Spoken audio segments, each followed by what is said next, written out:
Hello and welcome. You're watching The Social Network right here on NDTV 24/7. Joining us on the show today, we have a very special guest.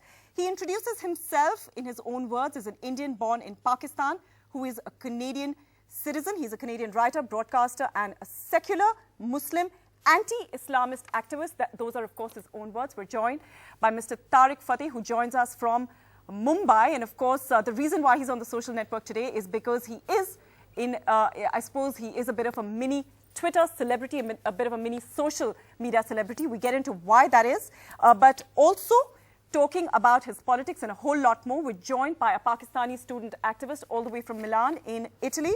Ziad Faisal joins us on a Skype call. Here in the Delhi studio, we're joined by Professor Akhtarul Wase, who is the director of Zakir Hussain Institute of Islamic Studies, Jamia Millia Islamia. Also joining us in the Delhi studio, we've got with us Shivam Vij. He's a freelance journalist and co-founder of Kafala.org. Now, unfortunately, today is also the day when a deadly bombing in Boston has killed more than 3 people and left hundreds injured. Of course, so far, there is no sense of who's behind this attack, which has clearly been called a terror attack. So far, President Obama has also said that the investigations are going on. And, of course, we will have to wait and see what light that throws up. But I just want to throw that out to you, Mr. Fatah. We'll start with you first. You've been tweeting about this since the morning. What's your take on these bomb blasts? Well, my concern is what's more to come, because every time jihadi terrorists strike anywhere in the world, the news cycle lasts for about a week and then most people forget it. This is a cycle that's going to keep on happening until and unless we combat the fundamental ideology that lays at the foundation of jihadi terrorism. Okay, we're going to get into the ideology in just a bit, Mr. Fatah, but just want to throw that out to you, Shivam. A jihadi terrorist at this point, is that a bit premature? Well, it's premature because even President Obama is saying we don't really know who did the bomb blast. As we know, in the US, there are all kinds of people who just start shooting people at random. You know, how do you presume they are jihadi terrorists? But for Tarek Fatah, clearly it's not premature because he sees Islamofascism, jihad everywhere. But as far as the United States government is concerned, they don't know yet who it is. Professor Saab, आपको क्या लगता है? मैं ये समझता हूँ कि first of all we deeply mourn the demises, and we are having all sympathies with the victims. We are against all type of terrorism, whatever may be the shade, and whoever so may be responsible. They must be brought to the book and they must be severely punished. We have no two opinion about that. But to jump out and where Obama has failed or yet have not been able to reach on a definite information, I think this is not proper for a person to say that.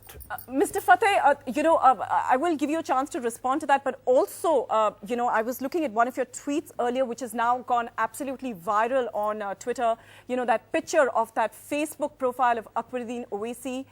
And I just wanted to say that, you know, you put that picture out. Did you actually have a chance to look at whether that that Facebook account is actually genuine or real, or whether he's actually tweeted those views? No, it's not my concern whether it is genuine or real. What I'm saying is there are Muslims in India who are celebrating the attack in Boston. This may be an account for the fans of Mr. Owaisi. That's not the issue. When you have not one, not two, dozens of people saying Allahu Akbar, good for America that people have died over there. It's not that I'm looking at some criminal investigation. Mr. Tarek Fatah's Hindutva friends. Just one, let me complete my answer. Let me complete my answer, okay. sir. Okay. We have evidence for the last 12 years of every terrorist attack, whether it's Major Nidal Hassan, whether it's the Toronto 18, whether it's the London 7, whether it's Madrid, whether it's Algiers, everywhere the aspect of mass attack on non-Muslims is being carried out in the name of Islamic Jihad. Muslims are obliged to speak the truth. They shouldn't be going on the defensive and keep on saying we have no evidence. Except in I don't India, care if Mr. Obama has no evidence. Pardon?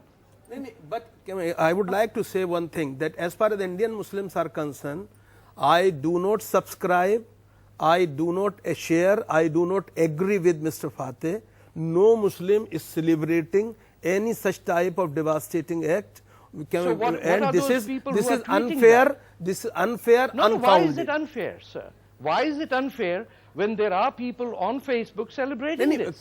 You see, the Facebook accounts बताइए can be कहाँ से आ रही है? Facebook accounts can be forged, false, and not belonging to the person against whose name they are appearing there. देखें, ये कोई rocket science नहीं है to figure out who is doing what. There's not one, there are hundreds of them who are doing this.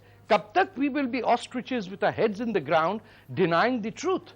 कुछ तो खुदा का खौफ करे, मुसलमान हैं, सच तो बोलना हम सीखे ना कि हमारे मजहब में ऐसा है, सच बोलने का, देखिए सच बोलने का ठेका कुछ लोगों ने नहीं ले रखा है। हम ये समझते हैं जब कोई टेररिज्म का अटैक होता है तो वो ना मजहब देखता है, ना जबान देखता है, ना इलाका देखता है, ना उम्र देखता है। और जो भी मैं आपको बताता हूं, जो आतंकवादी होता है वो बुनियादी तौर पर सबसे बड़ा दुश्मन उस कम्युनिटी का होता है जिससे उसका ताल्लुक होता है।